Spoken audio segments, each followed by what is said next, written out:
இன்றைக்கு ஒசூர் மாநகராட்சியின் சார்பிலே பணியாற்றக்கூடிய தூய்மை பணியாளர்களுக்கு நலவாரி அட்டைகள் மற்றும் நலத்திட்ட உதவிகளை வழங்கி அவர்களோடு இன்றைக்கு உணவருந்துகின்ற நிகழ்ச்சியை ஏற்பாடு செய்திருக்கின்ற மாநகராட்சியுடைய ஆணையாளர் அவர்களுக்கும் நம்முடைய சுகாதார அலுவலர் அவர்களுக்கும் சுகாதார குழுவினுடைய தலைவர் அவர்களுக்கும் இந்த நிகழ்ச்சியில கலந்து கொண்டு சிறப்பித்து விடைபெற்று சென்றிருக்கிற மாவட்ட ஆட்சித்தலைவர், மேயர், துணை மேயர் உள்ளிட்ட மாமன்ற உறுப்பினர் அத்தனை பேருக்கும் எங்கள் மனமார்ந்த நன்றியை அன்போடு தெரிவித்துக் கொள்கிறோம். இந்த வாரியத்தின் மூலமாக பணியாற்றக்கூடிய கிட்டத்தட்ட 3.5 லட்சம் தூய்மை பணியாளர்களுக்கு இன்றைக்கு ஒரு பாதுகாப்பாக அரணாக இருக்கிற தமிழ்நாட்டு முதலமைச்சர் ஐயா தளபதியாருக்கு எங்கள் நலவாரியத்தின் சார்பிலே நன்றி கலந்த வாழ்த்துக்களையும் வணக்கம் தெரிவித்துக் கொள்கிறோம். இந்த வாரியத்தின் மூலமாக பணியாற்றக்கூடிய தூய்மை பணியாளருக்கு நலவாரி அட்டைகள் கண்டிப்பாக வழங்க வேண்டும் என்ற ஒரு கொள்கையை மாண்புமிகு முதலமைச்சர் அவர்கள் உத்தரவிட்டு அதன் அடிப்படையில் இதுவரைக்கும் 3,20,000 பேருக்கு நல வாரி அட்டைகள் வழங்கப்பட்டிருக்கிறது. அதே போல இந்த வாரியத்திலே ஆண்டொன்றுக்கு 20 கோடி ரூபாய் நிதி ஒதுக்கப்பட்டு இதுவரைக்கும் 25 கோடி ரூபாய் இந்த நல வாரியத்திற்காக செலவு செய்யப்பட்டிருக்கிறது. மீதி இருக்கிற 40 கோடி ரூபாய் பணமும் இந்த நல வாரியத்தில் உறுப்பினராக இருக்கிறதுக்குத்தான் செலவு செய்ய வேண்டும் என்ற ஒரு உத்தரவையும் மாண்புமிகு முதலமைச்சர் ஐயா அறிவிப்பு செய்திருக்கிறார்கள்.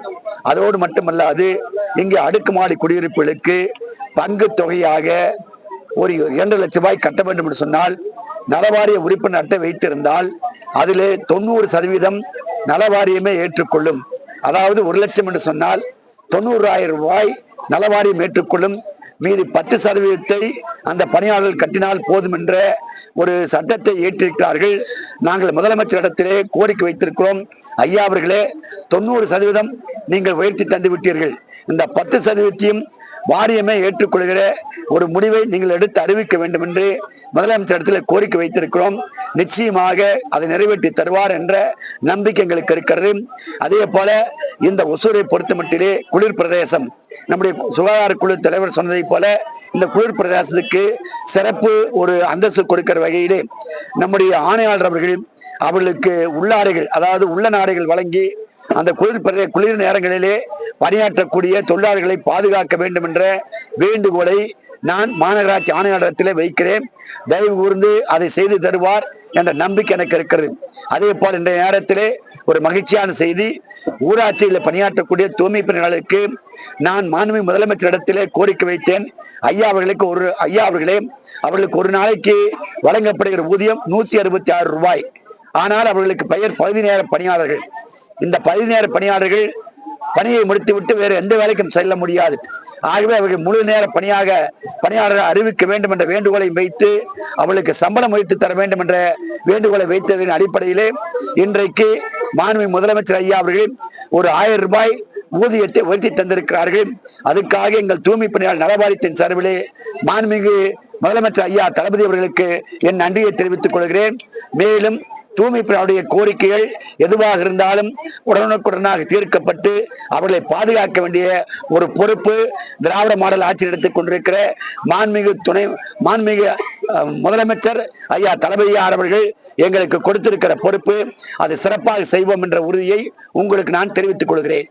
சார், அந்த 3,000 ரூபாய் இது ரொம்ப வருஷமா இது பிரச்சனையாகவே இருக்கு.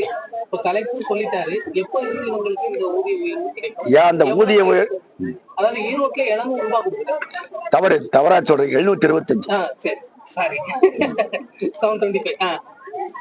இது ஆல்ரெடி பிரச்சனை போயிட்டு.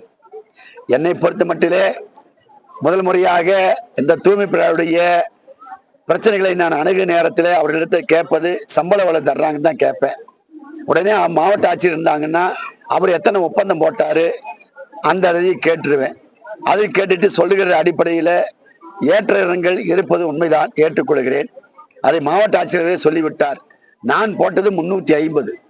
அது நான் ஒரு சராசரி, அதற்கு மேல் குறைத்து கொடுக்கூடாதுன்னு சொல்லி இருக்கிறேன். அதற்கு மேல் நீங்கள் எவ்வளவு அதிகம் என்றுமானால் கொடுக்கலாம் என்று மாவட்ட ஆட்சியர் சொல்லியிருக்கிறார்கள். போட்டு கொடுக்காம சொல்லிட்டாரு. நிச்சயமா வரக்கூடிய மார்ச் மாசத்தோடு அந்த ஒப்பந்தம் முடிகிறது. அதுக்கு பின்னால் எங்களுடைய தூய்மை பணியாளர் சார்பிலே ஆணையாளருக்கு வைக்க வேண்டுகோள், நீங்கள் ஈரோடு மாநகராட்சி தருவதை போல 725 ரூபாய் தராவிட்டாலும் குறைந்தபட்சம் ஒரு 500 தர வேண்டும் என்ற வேண்டுகோளை உங்கள் சார்பில் வைக்கிறேன். இல்ல சார், அதாவது 725 ரூபாய் ஈரோட விட இது தொழில் நகரம். 500 ரூபாய் ஊதியத்துக்கு இங்க ஆள் வர்றது இல்ல. மினிமம் வேஜேஜே வந்து 20,000 ரூபாய் சம்பளம் கொடுக்குறாங்க ஒரு கம்பெனில, 15,000க்கு மேல கொடுக்குறாங்க. அப்படிங்கும் போது 500 ரூபாய் ஊதியங்கிறதே மாசம் 15,000 ரூபாய் தான் ஆச்சு. அதுல ESI PF எல்லாம் பிடிக்கும்போது இன்னும் குறையும். அந்த சேலரி கொடுக்கணுங்கிறது தான் ரொம்ப வருஷமான கோரிக்கையா இருக்கு சார். உங்க சைட்ல இருந்து அழுத்தம் கொடுக்கணும் அது அப்படிங்கிறது. உங்களுடைய கோரிக்கை முழு மனதாக ஏற்றுக்கொண்டு ஈரோடிலே கொடுக்கக்கூடிய சம்பளத்தை நீங்கள் சொல்வதை போல ஒசூர் மாநகரம் எப்படி ஒரு தொழில் நகரமோ அதே போல அது ஒரு மஞ்சள் நகரம். ஆகவே எல்லா நகரமும் இன்றைக்கு பிரபலமாகி கொண்டு வருகிறது. அந்த ஊதியத்தை கொடுக்கின்ற ஒரு பொறுப்பை மாவட்ட ஆட்சியர்களிடத்திலே வேண்டுகோளாக வைக்கின்றேன். அப்புறம் இப்ப தூய்மை பணியாளர்களுடைய வாரிசுகள் எல்லாம் வந்து மீண்டும் தூய்மை பணியாளர் ஆகக்கூடாது அப்படின்னு சொல்லிட்டு முதலமைச்சர் ஆமா ஆமா ஆமா அதை கொஞ்சம் உங்க வாயால இதுல ஐயா, முதலமைச்சருடைய வேண்டுகோள் என்னன்னா, கல்வி ஒன்றுதான் பேராயுதம். கல்விக்கு இணையான ஒரு ஆயுதம் எதுவுமே இல்லை. அந்த அடிப்படையில தூய்மை பணியாளர் குழந்தை தூய்மை பணியாளர் குழந்தையாக போகக்கூடாது. அந்த குழந்தைகள் படித்து மிகப்பெரிய மாவட்ட ஆட்சித்தலைவர் பொறுப்புக்கு வர வேண்டும். ஆகவே அந்த குழந்தைகளை படிக்க வைக்க சொல்லி மாண்புமிகு முதலமைச்சர் அவர்கள் வேண்டுகோள் வைத்திருக்கிறார்கள். அதைத்தான் நான் உங்கள் மூலமாக அந்த குழந்தைகளை படிக்க வையுங்கள். சமுதாய மாற்றத்துக்கான பேராயுதம் கல்வி கல்வி கல்வி. ஐயா விடாகல, இது தொடக்கம். நான் அதிகாரிகளை வைத்துத்தான் இந்த வாரியத்தை நடத்தியாக வேண்டும். நான் அவர்களிடத்திலே போய் நீங்கள் 725 கொடுங்கள் என்று கட்டாயப்படுத்தினால் அது தவறாக போய்விடும். கலெக்டர் வந்து என்ன சொல்றாருன்னா, நான் 350 ரூபாய் என்னோட இது, நீங்க என்ன வேணாலும் தீர்மானம் போட்டு நிறைவேற்றுங்கள், அதை நான் நிறைவேற்றி தருகிறேன். அது மாநகராட்சியுடைய மேயருக்கு வேண்டுகோள் வைத்து சம்பளத்தை நீங்க சொல்ற மாதிரி இது வளர்ந்து வரக்கூடிய இது கணனி உலகத்துக்கு உண்டான ஒரு நகரம், அதற்கு தகுந்தாற் போல் ஊதியத்தை வைத்து கொடுக்கிற முயற்சியை ஈடுபடுகிறோம். இந்த பணி நிரந்தரம் தான் சார். ஐயா, நான் என்னன்னா உங்களுக்கு முன்னால பேச நான் சொன்னேன், பணி நிரந்தரம் என்பது அவ்வளவு சாத்தியமானது ஒன்றல்ல. அதற்குத்தான் நாங்கள் வைக்கிற வேண்டுகோள், ஒப்பந்த பணியாளர் என்கிற நிலையை மாற்றி அந்த தனியாருக்கு விடுகிற ஒப்பந்தத்தை நீங்கள் ரத்து செய்ய வேண்டும். செய்துவிட்டு மாநகராட்சியே அவர்களுக்கு சம்பளம் கொடுத்தால் என்றைக்காவது ஒரு நாள் அவர்களுக்கு நிரந்தர பணி கிடைப்பதற்கு வாய்ப்பு இருக்கிறது. முதல்ல மாநகராட்சியை ஊழியர்களாக பதிவு செய்ய வேண்டும் என்பதுதான் என்னுடைய வேண்டுகோள். நன்றி.